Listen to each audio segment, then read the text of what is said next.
Mga pips, eto nabibitin kasi ako sa pagsusulat sa ganitong, ang tawag dito, whiteboard kaya nilagay ko na lang sa bond paper para nakikita ninyo ng maayos at saka maayos ang sulat ko. Okay, Tagalog vocabulary ulit tayo mga pips, di ba?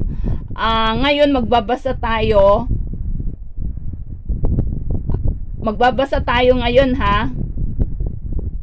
Okay.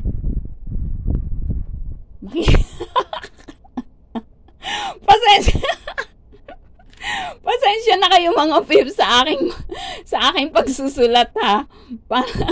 Basta ang importante, natututo kayo ng Tagalog na bokabularyo. Okay? O, simula na tayong magbasa. Inyong basahin, pagkatapos ay sagutan ang tanong sa ibaba. Okay, basahin din natin to.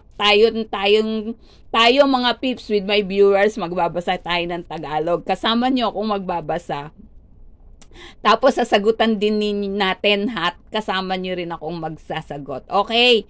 Okay, ready? Go! Si Maria ay babae.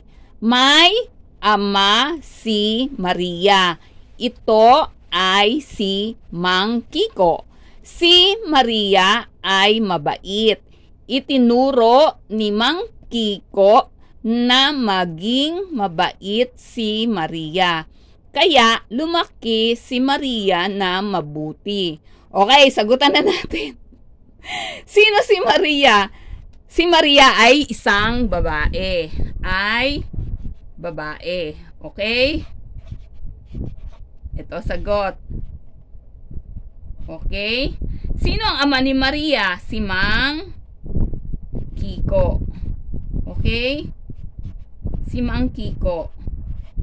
Si Maria ay ano? Mabait. Okay? Lumaki si Maria na mabuti. Lumaki si Maria. Saan yun? Lumaki si Maria na mabuti. Okay? Mabuti. Okay? Ano ang masasabi mo kay Maria? Mabait at mabuti. Okay? Mabait at mabuti. Okay. Okay, ginuusan naman ako. Pasensya na kayo, ha? Pero yan ang importante, pag-aralan nyo na lang. Okay, bye-bye. Have a good day.